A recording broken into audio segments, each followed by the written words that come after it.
아빠가 엄마가 구독하기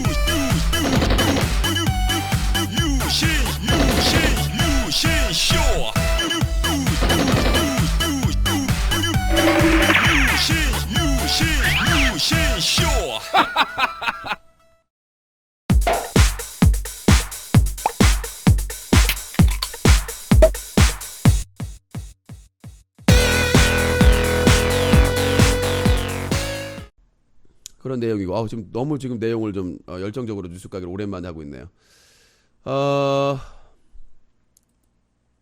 대형 차량의 쾅 도로 표지판 주저앉아 도로마비.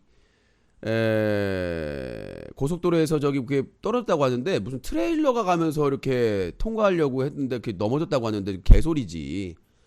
부실공사한 거 아니야? 그거 툭 쳤다고 몇 톤짜리가 그냥 쑥 떨어져?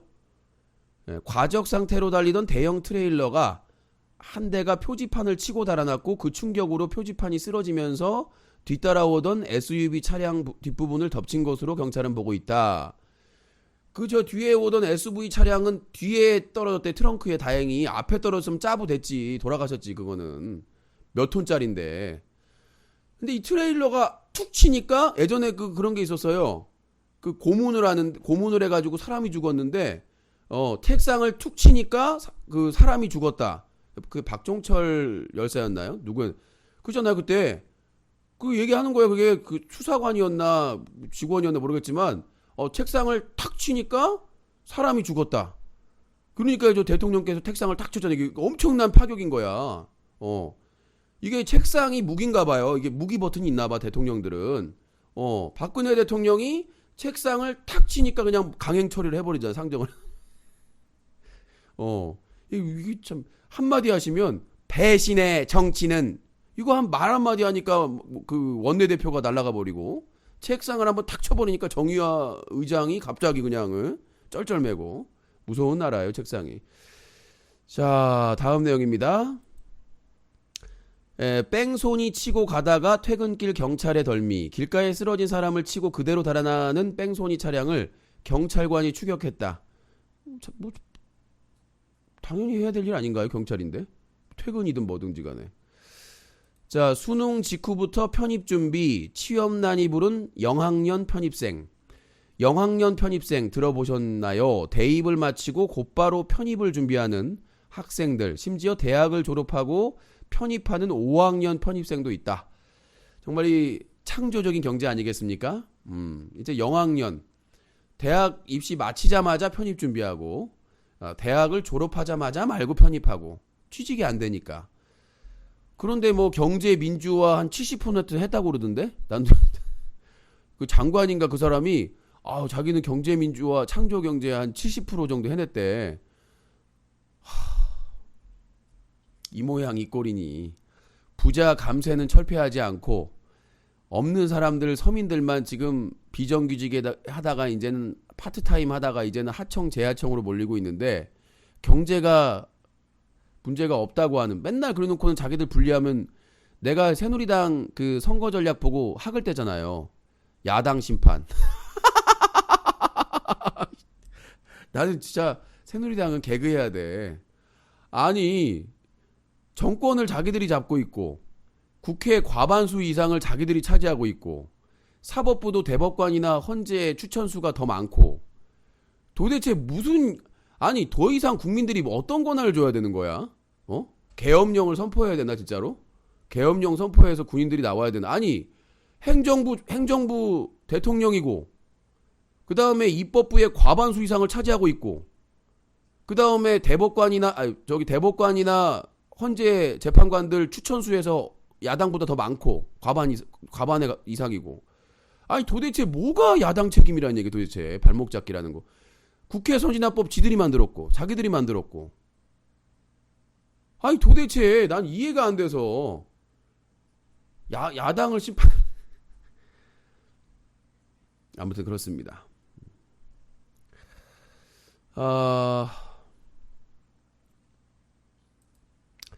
비틀거리고 토하고 술독에 빠진 대학가.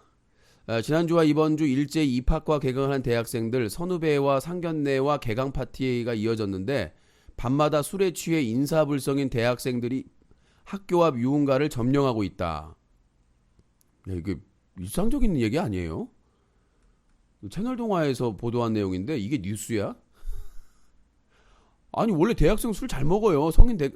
그러니까 고등학교 때까지는 술을 맘대로 못 먹잖아요. 공식적으로는 불법이니까. 그러니까 이제 술 배우는 거 아니야. 사회생활의 부분이 너무 과한 건 문제가 있지만 이게 기사야. 종편에 놀랍습니다. 대북제재 동참 중국 양회서도 대국 외교 물밑 국방예산 주목. 중국에서 급성장을 하다가 7%인가 성장이 좀 한 자리로 주춤했어요. 그 다음에 국방비도 줄이고 처음으로. 그러니까 중국도 슬슬 이제 나타난 거죠. 한계가. 왜냐하면 중국의 경제가 지금 파탄 가능성이 뭐냐면 빈부격차입니다. 그러니까 중국은 사회주의잖아요. 상식적으로 사회주의 국가에서 빈부격차가 난다고 하면 부패거든요. 그러니까 지금 중국에서는 권력자들이나 이런 사람들 그 부패 재벌들이나 부패 정도가 뭐냐면 조 단위예요. 그러니까 어떤 관리가 비리를 저질렀어. 몇 조야. 우리나라 그러니까 대륙이라서 그런지 몰라요. 몇 조, 몇십 조야. 뭐 경단위까지 지금 얘기가 나오고 있어요. 그러니까 이 중국의 시스템에 이제 한계가 나온 거죠. 여기에 개방 개혁 노선을 해가지고 그 자본주의랑 접목을 시키다 보니까 이게 일부 소수의 권력자들이나 이런 사람들에게 몰린다는 거죠. 천문학적으로. 우리나라도 그것 때문에 지금 골머리를 앓고 있는데 중국은 더 심해요. 왜? 사회주의니까. 사회주의 국가다 보니까 우리나라는 사회주의가 아니잖아요. 예. 그렇기 때문에 부작용이 나도 그냥 발로 밟고 가고 있는데 중국은 그거에 대한 중국 국민들의 불만이 지금 폭등하고 있다는 얘기죠. 저는 제가 또 이거 예측하는 거 별로 안 좋아하는데 신의 계시 저는 이런 거 싫어하기 때문에 한 5년 안에 중국에서 대규모 폭동이 일어날 것으로 예상이 됩니다. 그 이유는 소수민족이나 이런 문제가 아니라 빈부격차 때문에. 중국에서는 폭동이 일어나면 최소가 100만 단위일 거 아니에요. 몇십만만이라 공안이 못 막아요. 중국 같은 경우에는 군부대가 출동해야 되는데 중국이 군사력이 강한 것 같지만 뺄 수가 없습니다. 왜? 국경이 넓기 때문에. 중국의 국경은 엄청나게 넓습니다. 그럼 그것도 러시아, 인도 그런 나라들하고 지금 국경을 하고 있기 때문에 국경에서 국경 그 경비를 맡고 있는 군인들을 쉽게 뺄 수가 없어요. 그렇기 때문에 공안으로는 상대가 안 되니까 한 번 모이면 몇십만인데 예전에 한번 그 지방 정부에서 폭동이 일어났어요. 그 성에서. 그러니까 거기가 어떤 개발을 하는데 개발 이익을 타 지역 사람들이 다 해먹고 거기 사는 사람들은 아무런 게 근데 막 먼지에 환경오염에 자원 캐가면서 그래서 폭동이 일어나가지고 경찰 때려 죽이고 군인 때려 죽이고 숫자가 너무 많으니까 그러니까 사람들이 참다가 아니 자기 지역인데 거기서 막 캐면은 거기다가 투자도 하고 해야 될 거 아니야.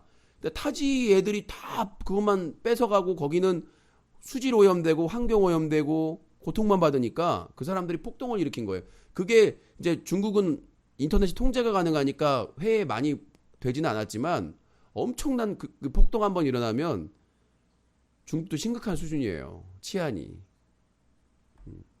그러니까 지금 이 중국은 부패, 소득 불균형, 소득 분배가 제대로 안 돼. 사회주의인데도 불구하고. 그러니까 이게 중요해요. 사회주의 국가인데 분배가 안 되고 있다는 거. 자본주의보다 더 부정부패가 만연하고 소득 불균형 현상이 나타나고 있기 때문에 사회주의를 포기하든가 둘 중에 하나를 선택을 해야 돼요. 사회주의를 포기하든가 아니면 소득 불균형을 해소를 해주든가. 일은 노동자들이 다 하는데 부는 위에 있는 것들이 다 처먹는다는 얘기죠. 우리나라도 비슷한데 우리나라는 사회주의가 아니기 때문에 공권력이나 이걸 누르고 있는 거예요. 일단 자본주의라는 이름만으로. 근데 사회주의에서는 그게 말이 안 되는 거죠. 쿠바 같은 경우가 복지가 참 잘 돼 있습니다. 쿠바 같은 경우가 복지가 잘 돼 있어서 거기는 의료나 이런 게 교육이 잘 돼 있어요. 그래서 쿠바로 유학 가는 사람들도 있어요. 예, 보건, 그러니까 예방 보건, 그러니까 보건의 핵심은 예방이거든요. 근데 우리나라는 나중에 아프고 나서 뭐 어떻게 해주겠다 이러잖아요. 예, 그래서 쿠바 같은 경우에도 상당히 그런 게 잘 돼 있습니다. 국립학교가 많고 교육 수준이 높고. 근데 우리나라는 국공립 대학교가 거의 바닥이죠. 자, 그렇게 되고 여기까지 좀 하도록 하겠습니다. 오늘 너무 길게 해가지고 전화 받을 시간이 70분 방송인데 52분을 그냥 주둥이를 나불나불 거렸더니 사실은 팟캐스트 유신쇼 뉴스맨에서 해야 될 내용인데 한 주에 한 번씩은 그래도 정규 방송에서 좀 다뤘으면 좋겠다 싶어서 했습니다. 자, 전화 받겠습니다. 몇 통화 받을지 모르겠는데 일단은 오프닝 듣고요. 아빠가 엄마가 구독하기